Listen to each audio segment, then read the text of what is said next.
Salam damai sejahtera saudara-saudara terkasih pencinta firman Tuhan. Berjumpa kembali dengan Bible Learning with Father Joseph edisi ke-157 di tahun 2024 ini. Sungguh saudara-saudara, sebuah karya Tuhan yang luar biasa bekerja menerangi kita melalui firman-firman yang kita baca, yang kita refleksikan, yang kita dalami menjadi kekuatan yang nyata dalam kehidupan kita menjalani, menghadapi segala lika-liku kehidupan kita.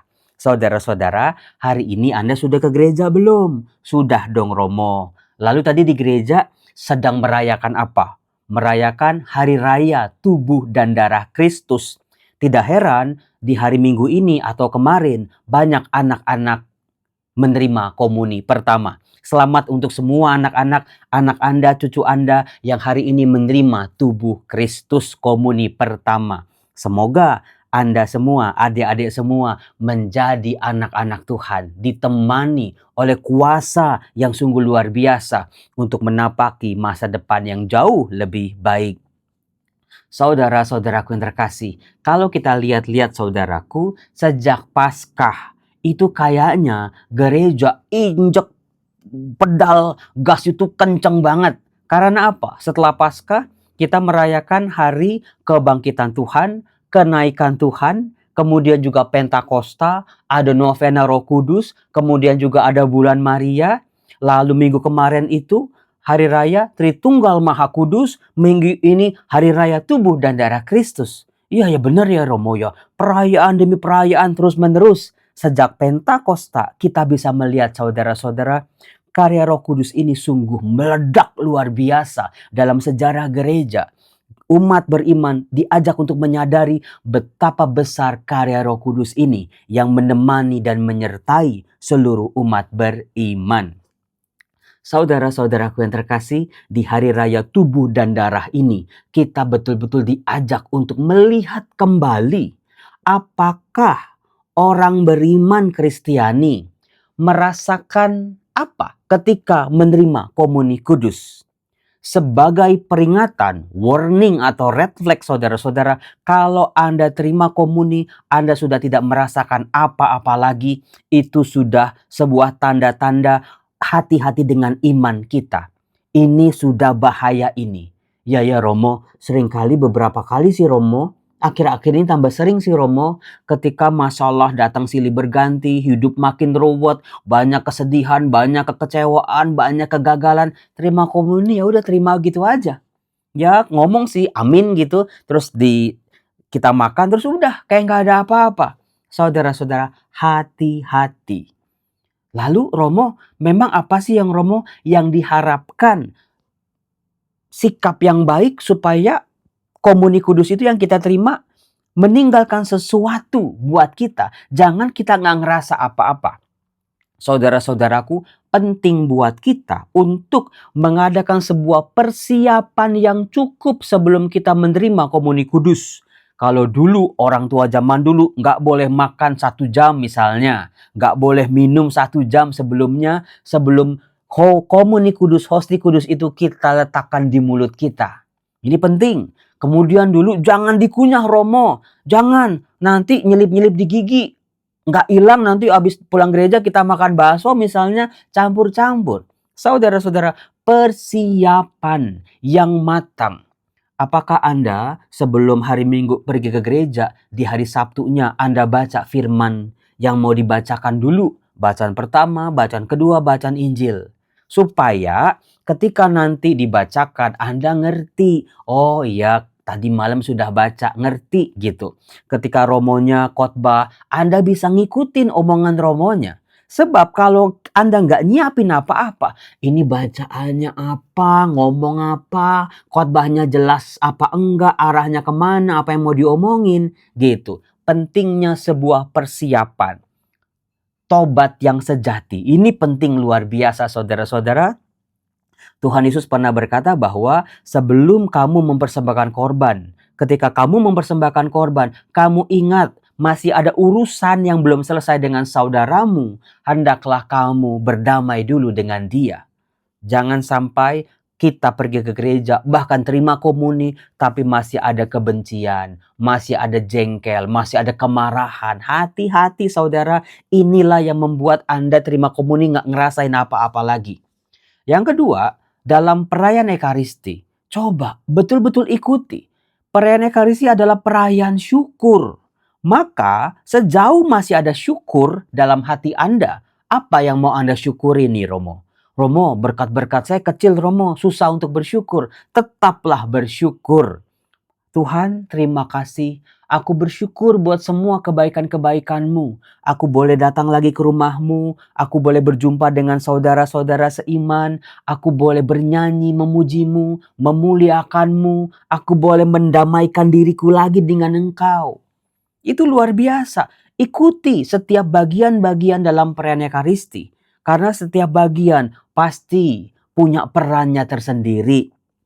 Mulai dari tanda salib, Tuhan sertamu, mulai dari doa pembuka, bacaan pertama, bait pengantar Injil, bacaan kedua, Haleluya, bacaan Injil, homili, aku percaya, doa umat, menghantar kita pada persembahan, prefasi, kudus-kudus, doa syukur agung, doa Bapa kami, terima komuni. Ikuti. Jangan kita mungkin karena misalnya lama kita jadi bengong, kita terdistrak dengan handphone, kita terdistrak dengan anak-anak yang suka lari-larian. Tuhan beri aku rahmat yang cukup supaya aku bisa menggali kekuatan Ekaristi. Itu rahmat saudara-saudara. Minta sama Tuhan. Kita nggak bisa dapat itu kalau kita nggak persiapan, kita nggak minta rahmat itu pada Tuhan. Sebelum Anda mulai Ekaristi, Tuhan beri aku rahmat supaya Ekaristi hari ini menyentuh aku. Nggak selamanya khotbah seorang pastor itu menyentuh. Bisa jadi Anda tersentuh dengan bait pengantar Injil. Bisa jadi Anda tersentuh ada keluarga, ibu, bapak, anak-anak bawa persembahan ke altar. Bisa jadi Anda tersentuhnya sama petugas yang menyambut Anda di depan pintu gereja. Bisa jadi Anda tersentuhnya nanti sama tukang parkir setelah Anda pulang dari gereja. Bisa jadi yang diharapkan Anda tersentuh ketika menerima tubuh Tuhan. Dalam komuni kudus, betul-betul Tuhan tinggal dalam hatiku. Tuhan bertahtalah, Tuhan merajai, kuasai. Tubuhmu menjadi bagian dari diriku. Nah, saudara-saudaraku yang terkasih, saya hari ini mau bersharing sebetulnya ya. Bagaimana sebetulnya ini saya masih keringetan. Karena apa? Tadi pagi 4:30 pagi saya itu udah dijemput sama para frater. Kita ke daerah BSD di Tangerang sana untuk mengikuti Run for You. Saya lari 5 kilo bersama ribuan umat yang ikut hadir. Berlari untuk berbela rasa. Kita sedang ada proyek di Kuskupan untuk membangun, membantu pasien-pasien HIV, membantu rumah-rumah jompo. Maka kita berlari untuk berdonasi sebetulnya. Nah, yang luar biasanya saudara-saudara, ketika saya berlari, ternyata banyak banget penonton Bible Learning. Yang tua, yang muda, ibu-ibu, bapak-bapak. Saya bersyukur bukan gara-gara saya dikenal, tapi saya bersyukur banyak kesaksian-kesaksian. Romo, terusin ya Romo, jangan pernah berhenti Bible Learning. Apa yang Romo buat sangat membantu kami dalam memahami firman Tuhan. Itu ada ibu-ibu ngomong begitu. Ada juga anak muda, Romo, makasih ya Romo, gara-gara nonton Bible Learning, saya sekarang menggunakan Alkitab saya Romo. Nggak jadi pajangan lagi. Puji Tuhan, anak-anak muda, anak-anak kecil bahkan tadi, mereka ternyata nonton Bible Learning. Puji Tuhan, kemuliaan hanya untuk Tuhan. Saudara-saudaraku yang terkasih, Ekaristi Kudus. Kalau Anda pernah melihat saya, mengikuti perayaan Ekaristi bersama saya, mudah-mudahan Anda tersentuh. Karena buat saya, perayaan Ekaristi itu sungguh-sungguh ajaib, sungguh-sungguh penuh dengan kemuliaan, sungguh-sungguh mengalir kasihnya. Buat saya sebagai seorang imam yang merayakan, yang memimpin Ekaristi, saya salurkan kepada umat yang hadir. Apakah Anda percaya saudara-saudara, Anda mungkin pernah dengar saya sedang berencana untuk membangun rumah singgah ya. Kemarin itu saya kan cerita, waduh kurangnya masih banyak nih. Tapi saya untuk buka donasi saya masih ragu-ragu. Apakah Anda tahu? Dalam perayaan Ekaristi saya berdoa sama Tuhan setelah komuni kudus ya. Tuhan, tunjukkanlah keajaiban-Mu. Apa yang terjadi saudara-saudara? Ada banyak nomor-nomor yang tidak dikenal. Orangnya saya juga nggak kenal. Tiba-tiba masuk WhatsApp saya, Romo Yosef, saya, keluarga saya siap support pembangunan untuk rumah singgah. Romo Yosef, saya mau ketemu sama Romo tentang rumah singgah. Saudara-saudara, apakah Anda tahu? Minggu lalu saya ada pasangan suami istri, Romo, saya 1M buat rumah singgah. Waduh Tuhan. Kemarin saudara-saudara ketemu lagi orang setelah mengalami kebaikan-kebaikan Tuhan, orang itu berkata, Romo, saya 1M buat rumah singgah. Setelah dihitung-hitung, puji Tuhan, puji Tuhan, puji Tuhan. Tuhan yang kirim. Saya kan belum nunjukin kepada Anda kalau mau sumbang ke sini, saya masih belum berani. Tetapi Tuhan yang kirim karena doa dalam Ekaristi. Saudara-saudara, dalam kunjungan saya ke satu umat, ada seorang oma beragama Buddha. Dia mengalami operasi besar di Singapura. Setelah dia buka mata, setelah operasi, dia melihat monstran. Dia melihat monstran bercahaya gitu. Si oma ini kan agamanya Buddha. Dia tanya sama mbaknya, sama suster perawatnya. Suster perawatnya juga nggak ngerti. Dia pendem. Dia bingung bertanya-tanya. Di agamanya dia nggak ada penampakan kayak begitu. Ada sebuah benda gitu bercahaya terang benderang, dia tanya itu apa. Kemudian anaknya menunjukkan dia sebuah video di YouTube ada monstran. Nah dia bilang, si oma ini bilang, ini yang saya lihat setelah operasi. Tuhan menunjukkan tanda-tandanya. Betul-betul oma itu disentuh. Sekarang oma itu minta dibaptis. Karena dia betul-betul melihat kuasa Tuhan hadir, melindungi dan menolong selalu. Nah, ceritanya yang lain juga ya. Ini terjadi ketika saya kuliah di Roma, di Basilika Santo Petrus. Itu kan waktu saya awal-awal di Roma tuh saya sering keluar masuk ya. Tiba-tiba ada seorang suster tanya sama saya, Romo sudah ke ruangan Santissima belum Romo? Ruangan apa suster? Santissima. Ruangan Maha Kudus, ruangan adorasi. Di mana? Itu tuh Romo, di situ. Masuk basilika di dalamnya di sebelah kanan. Romo masuk situ, jangan sampai nggak masuk. Banyak doa-doa dijawab di situ. Ya udah di situ saya masuk. Memang itu luar biasa. Lalu juga ada hosti kudus besar sekali, monstralnya pun besar sekali. Di situ nggak boleh foto, makanya nggak pernah ada fotonya. Nggak boleh ngobrol, hanya doa. Itu pun nggak boleh lama-lama. Saya berdoa waktu itu. Waktu itu masalah saya belum besar. Saya doa gitu, pulang, apa yang terjadi? Kok doa saya langsung dikabulin? Waduh, saya balik lagi. Besokannya lagi, saya doa lagi. Lah kok dikabulin lagi? Sampai 7 kali doa berturut-turut dikabulkan di tempat itu. Nah, ini yang luar biasanya. Pada suatu ketika, saya dikunjungi oleh seorang umat dari Indonesia, pasutri, pasangan suami istri muda. Mereka sudah mendambakan kelahiran seorang anak, tapi tidak kunjung dapat juga. Sudah sekian tahun, ngunjungin saya di Roma, saya ajak itu ke ruangan Santissima. Sambil ngantri, saya tanya, saya bilang sama mereka berdua, nanti kalian berdua berdoa di ruangan itu, minta keturunan. Ya mereka berdoa dong. Romonya yang nyuruh kan, mereka masuk ruangan Santissima, mereka berdoa di situ. Apa yang terjadi saudara-saudara? Pulang dari Roma, beberapa waktu kemudian, saya di WhatsApp, di BlackBerry waktu itu, Romo, saya hamil. Wow.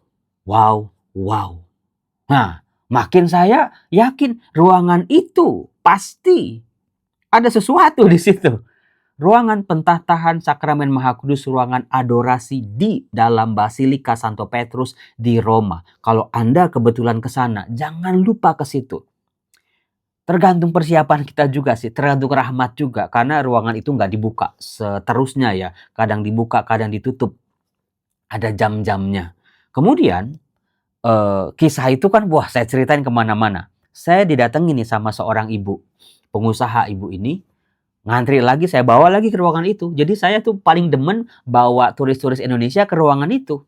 Nah ibu ini ngantri sama saya bilang, "Bu, Ibu nanti doa ya Bu di situ ya Bu. Kemarin baru aja Pak Sutri lama nggak punya anak, begitu doa di situ langsung dapet keturunan, langsung hamil," gitu, saya bilang. Nah, ibu itu ya doa asal doa ternyata dia. Apa yang terjadi saudara-saudara? Baru 3 hari pulang dari Roma, dia udah telepon saya. Beliau ini, "Romo, saya mau balik lagi." Loh, "Kenapa Ibu?" "Kan Romo nyuruh saya berdoa di ruangan itu." Saya berdoa, ya asal-asalan sih Romo, ya ala kadarnya aja. Ternyata masalah saya yang sudah bertahun-tahun malah dikabulin Romo. Pulang dari tempat itu. Sekarang saya mau balik lagi katanya. Saya mau banyak berdoa di sana. Dan memang terkabul, terkabul, terkabul. Saudara-saudaraku yang terkasih, memang ya, misteri Ekaristi memang bukan melulu soal terkabulnya doa, berapa doa kita yang dikabulkan, berapa yang tidak. Tetapi betul-betul umat beriman Kristiani harus tahu dalam hosti kudus, dalam piala kudus, itu betul-betul ada kehadiran Tuhan yang nyata. Realis presensia.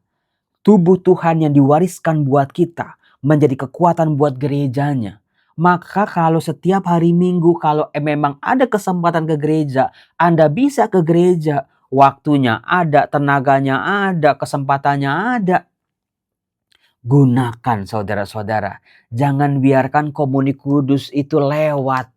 Entah kita males, entah kita persiapannya ala kadar, entah kita ya terima kayak orang terima biasa aja. Jangan saudara-saudara, kekuatannya sungguh besar. Nah, kemudian apakah Anda tahu saudara-saudara, dalam salah satu kehidupan saya juga ya, banyak sekali terjadi keajaiban-keajaiban karena komuni kudus. Begitu seorang imam dalam ekaristi mengangkat itu hosti kudus, itu geter saudara-saudara.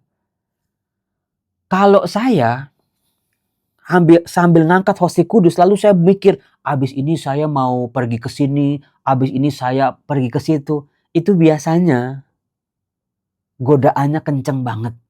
Selalu ada yang menggoda supaya saya terdistrak, supaya saya terpecah konsentrasi saya. Kalau imamnya udah terpecah, umatnya apalagi?